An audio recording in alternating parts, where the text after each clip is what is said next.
Yesterday, we brought you the news that 27,000 pages of emails had been released in relation to a criminal investigation of a former aide to Wisconsin Governor Scott Walker.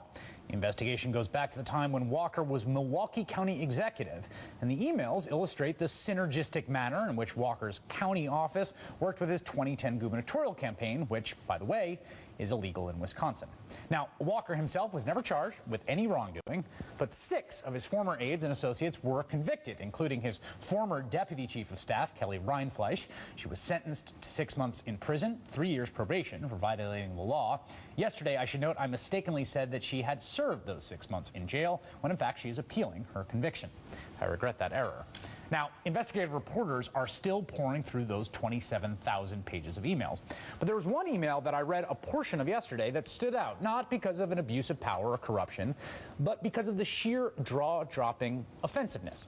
It was an email forward sent out by Walker's then chief of staff, Thomas Nardelli, to his then deputy chief of staff, one and the same Kelly Rindfleisch, and undisclosed others.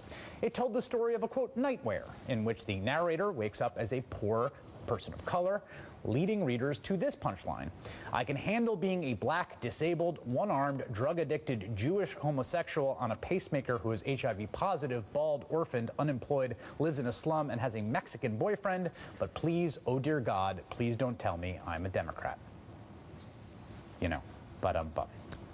Now, when I read this yesterday, I thought to myself, well, what kind of work environment exactly would it be at all okay to get this in your inbox and then forward it to an unspecified amount of coworkers and subordinates? I happen to work in an office myself. I'm sure many of you do as well, and we are all guilty of saying things in the workplace and elsewhere we probably shouldn't have said. But think about the kind of work environment in which a chief of staff sends this kind of email to his subordinates. An email that is explicitly homophobic, racist, anti-Semitic, and offensive in every way possible. Well, it turns out it wasn't the only one. Here's another email from Thomas Nardelli to an undisclosed group of recipients. This one shows the president smoking a cigarette wearing some kind of special headgear. New fall hat, says the caption, acorn cap with the nut still attached.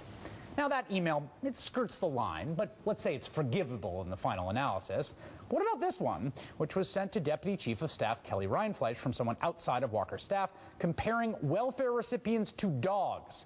This morning, I went to sign my dogs up for welfare.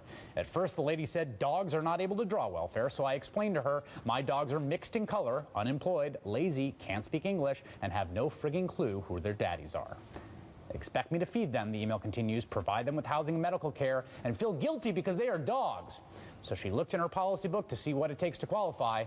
My dogs get their first checks on Friday. Damn, this is a great country. Rindfleisch, who got that, wrote back to the email sender, that is hilarious and so true. These are the thoughts of people who are in charge of things like, oh, I don't know, running the state's welfare system. Look, Scott Walker is a guy who got elected governor and survived a recall in a blue state. And he's a guy who, as we reported yesterday, big money Republican donors are looking at to fill the hole created by the Chris Christie implosion, because they think Scott Walker is the kind of guy who can win nationally by appealing to moderates. And this is apparently the kind of operation he was running. Think about what would happen to you if you forwarded one of those emails to your co-workers, to your subordinates. You'd likely be disciplined. You might even be fired for good reason. But not in Scott Walker's office, because these are the people he's hiring. The kind of people who will forward you a racist chain letter and not bat an eye. These are the people he's placing close to him, the people he's trusting to run his office to serve black and gay and Jewish and HIV positive and poor citizens of Milwaukee County, and now Wisconsin, and maybe of the whole United States someday.